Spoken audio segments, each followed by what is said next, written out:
الحمد لله رب العالمين، والصلاة والسلام على سيد الأنبياء والمرسلين، والحمد لله رب العالمين وعلى آله وأصحابه أجمعين. أما بعد، فأعوذ بالله من الشيطان الرجيم. بسم الله الرحمن الرحيم. اتل ما أوحي إليك من الكتاب وأقم الصلاة إن الصلاة تنهى عن الفحشاء والمنكر ولذكر الله أكبر والله يعلم ما تصنعون. صدق الله العظيم. محترم حضرات، اللہ رب العزت نے امت محمدیہ صلی اللہ علیہ وسلم کو بہت ساری نعمتوں سے نوازا. اللہ تعالیٰ حضور صلی اللہ علیہ وسلم کو بہت سارے تحفے دیے.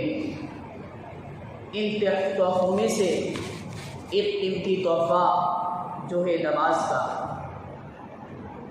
اللہ تعالیٰ نے جب روزے کو فرض کیا تو اللہ تعالیٰ نے اس کو فرش پر نازل فرمایا. جب زکوٰۃ کی باری آئی تو اللہ پاک نے زکوٰۃ کو بھی فرش پر نازل فرمایا. ہر عبادت، ہر احکام کو اللہ تعالیٰ نے فرش پر نازل فرمایا. لیکن نماز ایسے قیمتی تحفہ ہے کہ اللہ تعالیٰ نے اپنے نبی حضور صلی اللہ علیہ وسلم کو اپنے پاس بلا کر دیا، یعنی عرش پر بلا کر دیا. کیونکہ کوئی بھی قیمتی چیز ہوتی ہے اور قیمتی چیز کو قیمتی جگہ پر ہی جا کر دیا جاتا ہے. اس سے اللہ پاک نے ہمارے نبی حضور صلی اللہ علیہ وسلم کو نماز کا تحفہ عرش پر دیا. اور جب نماز اللہ کے نبی لے کر اتر رہے تھے تو بیچ میں حضرت موسیٰ علیہ السلام ملے. حضرت موسیٰ علیہ السلام نے پوچھا کہ اللہ کے نبی کہاں گئے تھے، کیا لے کر آئے؟ اللہ کے نبی نے فرمایا کہ اللہ پاک نے میری امت کے لیے نماز فرض کی ہے. حضرت موسیٰ علیہ السلام نے پوچھا کہ کتنی نمازیں فرض کی ہے، کتنی نمازیں دی ہے؟ تو اس وقت پہلے 40 دی تھی. کتنی؟ 40 نمازیں دی تھی. حضرت موسیٰ علیہ السلام نے کہا اے نبی، آپ کی امت 40 نمازیں نہیں پڑھ سکے گی. جاؤ اللہ کے پاس واپس جاؤ اور نمازیں کم کرتے آؤ. اللہ کے نبی پھر اللہ کے پاس گئے اور اللہ سے کہا کہ اور نمازیں کم کرو. پھر واپس آئے، آہستہ آہستہ کرتے کرتے آخر میں 5 نمازیں باقی رہی. پھر اس وقت بھی حضرت موسیٰ علیہ السلام نے کہا تھا اے اللہ نبی پھر بھی تم جاؤ اللہ کے پاس، آپ کی امت 5 نمازیں بھی نہیں پڑھ سکے گی، اس لیے کہ میری امت پر 2 نمازیں تھیں، 2 نماز بھی نہیں پڑھ سکتے تھی، تو آپ کی امت 5 نمازیں بھی نہیں پڑھ سکے گی. اللہ کے نبی نے کہا کہ اب تو میں نہیں جاؤں گا. ہم جانتے ہیں کوئی چیز بار بار جانا، ایک ایک چیز مرتبہ بار بار جانا شرم محسوس ہوتی ہے، تو اللہ کے نبی نے کہا کہ اب نہیں. تو جب اللہ کے نبی نیچے آئے، صحابہ کے سامنے آ کر 5 نمازوں کا تذکرہ کیا تو صحابہ اکرام خوش ہو گئے، خوش و خرم ہو گئے کہ اب تو ہم کو اللہ سے بات کرنے کا موقع مل گیا، اللہ سے لینے کا موقع مل گیا. اس میں تو کوئی بھی مشکلیں پیش آتی تھی، چاہے گھر کا مسئلہ ہو، چاہے جانور کا مسئلہ ہو، ہر ایک مسئلہ صحابہ اکرام اپنی نماز سے حل کرتے تھے. ایسے ان کی نمازیں تھی دوستوں. اس وقت اللہ کے نبی نے فرمایا ایک مرتبہ حضرت ابو ذر رضی اللہ تعالیٰ عنہ سے، اللہ کے نبی ایک درخت کے پاس کھڑے ہیں. وزیر اعمال کے اندر حدیث بھی نقل کی ہوئی ہے. اللہ کے نبی، سردی کا موسم ہے، اللہ کے نبی نے ایک درخت کی ٹہنی پکڑی اور اس کے سب پتے گر گئے، سب نیچے گر گئے. اللہ کے نبی نے حضرت ابو ذر سے فرمایا اے ابو ذر، اگر کوئی انسان صحیح طریقے سے 5 وقت کی پابندی نماز پڑھے گا، اچھے طریقے سے وضو کر کے پابندی کے ساتھ نماز پڑھے گا، تو جس طریقے سے درخت کی ٹہنی سے جو پتے گر گئے تو اس طریقے سے اس کے سارے گناہ معاف ہو جائیں گے. کب ہوں گے؟ جب کوئی انسان صحیح نماز پڑھے گا تب. اور میں نے آپ حضرات کے سامنے جو قرآن پاک کی تلاوت کی اس میں اللہ تعالیٰ نے تو فرمایا اتل ما اوحی الیک من الکتاب واقم الصلاۃ. اللہ تعالیٰ اپنے نبی کو حکم دے رہے ہیں اے نبی آپ اس چیز کی تلاوت کیجیے جس کے میں نے آپ کی طرف وحی کی ہے، یعنی قرآن پاک کی تلاوت کیجیے. جب اللہ تعالیٰ اپنے نبی کو جس پر وحی بھیجی گئی، جس پر قرآن نازل ہوا، ان کو یہ اللہ تعالیٰ حکم دے رہے ہیں کہ نبی تم قرآن کی تلاوت کرو. تو آج امت محمدیہ کو، آج ہم لوگوں کو قرآن کی تلاوت زیادہ کرنی چاہیے. اور آگے فرمایا وَأَقِمِ الصَّلَاةَ کہ نماز کو بھی قائم کرو، نمازوں کی پابندی کرو۔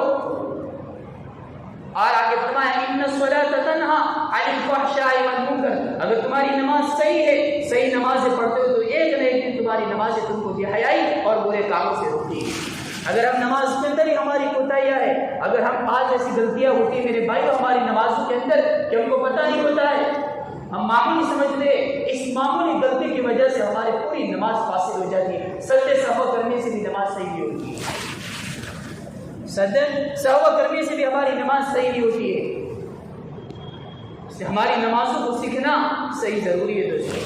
اس طریقے سے ہمارے نبی نے نماز سکھائی ہے، اسی کے مطابق نمازیں پڑھنی چاہیے۔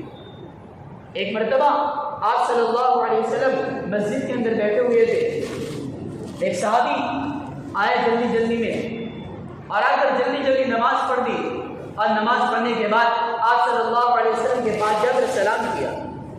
اللہ کے نبی نے سلام کا جواب نہیں دیا بلکہ کہا تم فصلی فإنک لم تصلی، کھڑے ہو جاؤ نماز پڑھو، اس سے کہ تم نے نماز نہیں پڑھی ہے۔ وہ صحابی کھڑے ہو گئے، پھر سے نماز پڑھی اسی طریقے سے، پھر نماز کو پڑھ کے پھر آپ صلی اللہ علیہ وسلم کے پاس آئے تو اللہ کے نبی کو سلام کیا، پھر بھی اللہ کے نبی نے سلام کا جواب نہیں دیا، پھر یہی لفظ لوٹایا تم فصلی فإنک لم تصلی، کہ جاؤ کھڑے ہو کر نماز پڑھو، اس سے کہ فإنک لم تصلی، تم نے نماز نہیں پڑھی ہے۔ اس طریقے سے 3 مرتبہ ہوا۔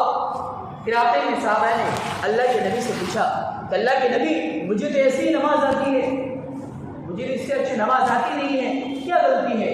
تو اللہ کے نبی نے فرمایا کہ تم جب نماز پڑھنے کھڑے ہو تو اطمینان سے کھڑے ہو، اطمینان سے رکعت باندھو، اطمینان کے ساتھ قرات پڑھو، اطمینان کے ساتھ رکوع کرو، اطمینان سے توبہ کرو، آرام سے نماز پڑھو، جلد بازی مت کرو نماز میں، تب جا کے تمہاری نماز مکمل ہوگی۔ آج ہم دیکھیں ہماری نمازوں کا حال کیا ہے۔ آج ایسی معمولی چیزیں ہوتی ہے کہ ہماری نماز کو فاسد کر دیتی ہے۔ ان میں سے 2 چیزیں ہیں کہ جب ہم رکوع کرنے کے بعد جب رکوع کرنے کے بعد قوما کرتے ہیں، کھڑے ہوتے ہیں، تو اس میں بھی پورے کھڑے نہیں ہوتے اور فوراً سجدے میں چلے جاتے ہیں۔ اگر اسی حال میں سجدے میں چلے گئے تو ہماری نماز فاسد ہو جائے گی، سجدے سہو کرنے سے بھی نماز پوری نہیں ہوگی۔ سجدے سہو کیا ہے؟ سجدے سہو کب ہوگا؟ جبکہ انسان کی بھول سے جان بوجھ کر نہیں، غلطی سے اس کی غلطی ہو گئی ہے، اس کو معلوم نہیں تھا، اسے پتا چلا کہ میری غلطی ہو گئی، بھول سے غلطی کی ہے تو سجدے سہو کرے تو اس کی نماز صحیح جائے گی۔ لیکن یہاں تو توبے سے سیدھا کھڑا بھی نہیں ہوا اور سیدھے سجدے میں چلا گیا، اس کو پتا ہے کہ سیدھا کھڑا ہونا چاہیے، کہ کھڑا نہیں ہوا ہے، سجدے میں چلا گیا۔ اس طریقے سے 2 سجدوں کے درمیان میں جب بیٹھتے ہیں، جلسہ کرتے ہیں، ان 2 سجدوں کے درمیان میں سبحان اللہ 1 مرتبہ پڑھے، اتنی دیر بیٹھنا ضروری ہے۔ بعض حدیث میں ہے، بعض روایت میں دعا لکھی ہے کہ جب 2 سجدے کے درمیان میں بیٹھے تو اللہم اغفر لی وارحمنی واہدنی پڑھے، اور پوری دعا لکھی ہے اللہم اغفر لی وارحمنی، اتنا بھی پڑھے 2 سجدے کے درمیان میں جب بیٹھے تھے۔ لیکن یہاں کبھی تو دوسرے سجدے کے اندر پورے بیٹھے بھی نہیں ہے اور فوراً دوسرے سجدے کے اندر چلے گئے۔ میرے بھائی ہماری نمازوں کا اہتمام کریں۔ ہم نماز پڑھتے ہیں، اس کے لیے پڑھ رہے ہیں، اللہ کو راضی کرنے کے لیے پڑھ رہے ہیں، اللہ کے لیے نماز پڑھتے ہیں تو ہم صحیح ارکان کے ساتھ نماز پڑھنے والے بنیں۔ اور فقہاء کرام نے ایک مسئلہ لکھا ہے نماز کے بارے میں کہ اگر ہم وضو کر رہے تھے اور وضو کرنے کے بعد نماز کھڑی ہو چکی اور ہمارے آستین چڑھی ہوئی ہے، چڑھی ہوئی ہے، اگر تم اسی حال میں وضو کرتے کرتے نماز کے اندر مشغول ہو گئے، اگر تمہارے آستین اسی حال میں تو تمہاری نماز پڑھنا مکروہ ہے، اسی حال میں نماز پڑھنا مکروہ ہے۔ فقہاء کرام نے یہاں تک لکھا ہے کہ رکوع کے 3 مرتبہ سبحان ربی الاعلیٰ کہنے سے پہلے ہماری آستین اتر جانی چاہیے نماز کی حالت کے اندر۔ اور آج ہمارا لباس کیا ہے؟ آج چھوٹے چھوٹے لباس پہنیں گے پھر نماز پڑھیں گے تو ہماری نماز کیا ہوگی دوستوں؟ ہماری نماز مکروہ ہوگی، ہماری نماز مکروہ ہوگی۔ اس لیے ہم نمازوں کو صحیح پڑھنے والے بنے۔ آج ہمارے اولاد کا حال دیکھیں، ہم تو نماز پڑھتے ہیں لیکن ہمارا گھر کا کیا حال ہے؟ اللہ نے خود قرآن کے اندر فرمایا وَأْمُرْ أَهْلَكَ بِالصَّلَاةِ وَاصْطَبِرْ عَلَيْهَا کہ تم بھی نماز پڑھو اور اپنے گھر والوں کو بھی نماز کا حکم دو۔ اور حدیث میں بھی ہے کہ اللہ کے نبی نے فرمایا کہ جب تمہارے اولاد 7 سال کے ہو جائے تو ان کو نماز سکھاؤ، اور جب 10 سال کے ہو جائے تو نہ پڑھنے کو اس کی سختی کرو، پٹائی کرو۔ لیکن آج ہمارے اولاد کا کیا حال ہے؟ اولاد کا اولاد ہمارا کیا حال ہے؟ اولاد کے بعد بھی دیکھو ہمارا کیا حال ہے۔ 30 سال ہو چکے، 40 سال کی عمر ہو چکی، 20 سال کی عمر ہو چکی، نماز کا کیا حال ہے؟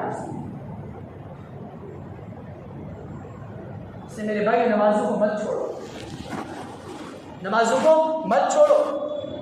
یہ تو ہم لوگ جان بوجھ کر نماز چھوڑتے ہیں۔ کیا صحابہ اکرام تجارت نہیں کرتے تھے؟ صحابہ اکرام کی دکانیں نہیں تھی؟ کیا صحابہ اکرام کو میاں بیوی نہیں تھے؟ سب تھا، پورا خاندان تھا، اس کے باوجود وہ نمازوں کا اہتمام کرتے تھے دوستوں۔ اور ایک مرتبہ حضرت عمر رضی اللہ تعالیٰ عنہ بازار میں تشریف لے جا رہے تھے، اور یا مسجد میں مؤذن نے اذان دینا شروع کر دی، تو صحابہ اکرام اپنی تمام دکانوں کو کھول کر ایسے ہی نمازوں کی طرف روانہ چل دیے۔ تو حضرت عمر رضی اللہ تعالیٰ عنہ نے کہا کہ اللہ پاک نے جو قرآن کی آیت نازل فرمائی ہے، رجال لا تلہیہم تجارۃ ولا بیع عن ذکر اللہ واقام الصلاۃ وایتاء الزکاۃ، یہ انہی لوگوں کے لیے ہے کہ جو ان کو نہ خرید و روکتا ہے، نہ ان کو دکان روکتی ہے، نماز کی حالت میں نماز کے لیے روانہ ہو جاتے ہیں، نماز کے لیے نماز کے وقت روانہ ہو جاتے ہیں، دکان چاہے وہ دکان چلانے کے باوجود بھی نمازوں کا اہتمام کرتے ہیں۔ اللہ نے وعدہ رکھا ہے کہ تم نمازوں کی پابندی کرو گے، میں تمہاری رزق کے اندر برکت دوں گا، تمہارے چہرے پر نور آئے گا۔ یہ نماز ہماری یہی زندگی، ہماری زندگی صفت صلاۃ پر آ جائے۔ باہر کی زندگی اس طریقے سے ہم نماز کے اندر اپنے تحتی ہر گناہ سے انسان بچتا ہے، اس طریقے سے ہماری باہر کی زندگی کے اندر انسان گناہ سے بچنے والا بن جائے۔ لیکن آج الٹا ہو چکا ہے، نماز کے لیے آتے ہیں تو ٹخنوں سے اوپر تو پینٹ ہو جاتی ہے، ہمارا اظہار تو ٹخنوں سے اوپر ہو جاتا ہے، لیکن جیسی نماز پوری ہو گئی یہاں سے سیڑھیوں تک پہنچے بھی نہیں، نیچے ہو گیا۔ جبکہ حدیث سے روایت ہے، وعید ہے، ما اسفل من الکعبین من الازار فی النار، ٹخنوں سے نیچے چاہے اظہار ہو، چاہے لنگی ہو، پینٹ ہو، جو بھی چیز ہے، ٹخنوں سے نیچے جتنا بھی حصہ ہوگا اتنا حصہ کل قیامت کے دن جہنم میں چلے گا۔ اللہ ہماری حفاظت فرمائے۔ میرے بھائیوں، معمولی چیزوں سے اپنے آپ کو بچاؤ۔ صرف ٹخنوں سے اونچا کرنا صرف نماز کے لیے نہیں ہے، پوری زندگی کے لیے ہے، پوری زندگی کے لیے ہے۔ ایسی وعیدوں سے اپنے آپ کو بچاؤ۔ کس نے وعید بیان کی؟ اللہ کے نبی نے بیان کیے دوستوں۔ اور آج ہم لوگ نمازوں سے غافل ہیں، نمازوں سے غافل ہے۔ ایک حدیث من ترک الصلاۃ فقد کفر، جس نے جان بوجھ کر نماز چھوڑی اس نے کفر والا عمل کیا، اس نے کفر والا عمل کیا۔ آج دیکھو ہمارا حال کیا ہے دوستوں، پتہ ہے کہ نماز کا وقت ہو چکا ہے، نماز کا ٹائم ہو چکا ہے، اس کے باوجود بھی ہم نماز کو چھوڑ رہے، تو کیا ہوا؟ جان بوجھ کر تو نماز کو چھوڑنا تو ہوا۔ ارے اللہ نے فرمایا جس وقت نماز فرض کی تھی کہ اللہ نے نبی سے فرمایا، اے نبی اگر آپ کی امت 5 وقت کی پابندی کے ساتھ نماز پڑھے گی، پابندی یہ نہیں کہ ایک دن پڑھی دوسرے دن نہیں پڑھی، پورے دن میں ایک نماز پڑھی، 5 وقت کی پابندی کے ساتھ نماز پڑھے گی، تو اللہ تعالیٰ ذمہ داری لے رہے ہیں کہ میری ذمہ داری میں اس کو کل قیامت کے دن جنت میں داخل کروں، میں اس کو کل قیامت کے دن جنت میں داخل کر دوں گا۔ آج جس نے نماز نہیں پڑھی، پابندی نہیں کی، تو میری کوئی ذمہ داری نہیں، میں جو چاہوں کروں گا، میں جو چاہوں کروں گا۔ ایک روایت میں اللہ کے نبی نے عصر کی فضیلت کے بارے میں بیان کیا ہے کہ اللہ کے نبی نے فرمایا کہ جو انسان عصر کی نماز کو چھوڑ دے گا تو کل قیامت کے دن ایسا اس کو صدمہ، ایسی اس کو تکلیف پہنچے گی جس طریقے سے اس کو دنیا کے اندر اس کے گھر میں سے کسی کا انتقال ہو گیا، کسی کو اس کا لوٹ لیا گیا، اس حال میں اس کو کیسے تکلیف ہوتی ہے، کیسے تکلیف ہوتی ہے، ایسا اس کو کل قیامت کے دن اس کو ایسی تکلیف ہوگی۔ عصر اور فجر کی فضیلت میں بیان کیا ہے۔ آج ہمارے اکثر فجر کی نمازیں چلی جاتی ہے سونے میں، رات کو 2 بجے تک، 3 بجے تک موبائلوں میں، پھر صبح کی نماز گئی 8 بجے تک کا گانا رکھ سکتے ہیں لیکن 6 بجے تک کا نہیں رکھیں گے۔ یہ ہمارا حال ہے دوستوں۔ میرے بھائی دنیا کام نہیں آئے گی، نماز کل قیامت کے دن کام آئے گی۔ ایمان باقی ہے، کل قیامت کے دن کام آئے گا۔ ہماری نماز ہے تو ہمارے بچوں کے اندر بھی نماز باقی رہے گی، ہمارے اندر ایمان ہے تو ہمارے نسلوں کے اندر بھی ایمان باقی رہے گا۔ میرے بھائیوں آج ہمارے گھر کو دیندار بناؤ، کب بنے گا؟ جب پہلے اپنے آپ کو دیندار بناؤ، اپنے آپ کو نمازی بناؤ۔ آج ایسے ماحول کے اندر کل ایک شخص نے مجھے کارگزاری سنائی کہ مولانا کچھ عورتیں میرے دکان میں اکثر آیا کرتی ہیں خرید و فروخت کرنے کے لیے، تو کچھ عورتیں غیر جس طریقے سے یا پیشانی میں چولہا لگاتے ہیں تو عورتیں لگا کر آتی ہیں، عورتیں اس طریقے سے لگا کر آتی ہیں۔ میں نے اس کو کہا کہ بچیاں تم کیوں لگاتی ہو؟ کہا کہ ہم تو لگاتے ہو لگاتی رہیں گے۔ یہ حال ہے ہمارا، کیوں؟ ان کے گھر کے اندر دین نہیں بنا۔ اس نے میرے بھائی ہمارے اولاد کی حفاظت کی۔ حضرت مولانا اشرف علی تھانوی ان کے زمانے کے انہوں نے کہا تھا اگر ہمارے گھروں کے اندر دین باقی نہیں رہے گا تو 10 سال بھی نہیں گزریں گے اور ہمارے اولاد ایک نہ ایک دن مرتد ہو جائے گی۔ تو اس بیان کو کرتے ہوئے شیخ حمید صاحب فرماتے ہیں کہ اس سال کے اندر اس موجودہ دور کے حالات کو دیکھتے ہوئے انہوں نے فرمایا کہ اگر ابھی بھی ہم ہماری بچوں کی فکر نہیں کریں گے تو 10 سال کو کیا 1 مہینہ بھی نہیں گزرے گا، ہمارے گھروں کے اندر سے اسلام نکل جائے گا اور ہمارے بچے بھی مرتد ہوتے جائیں گے۔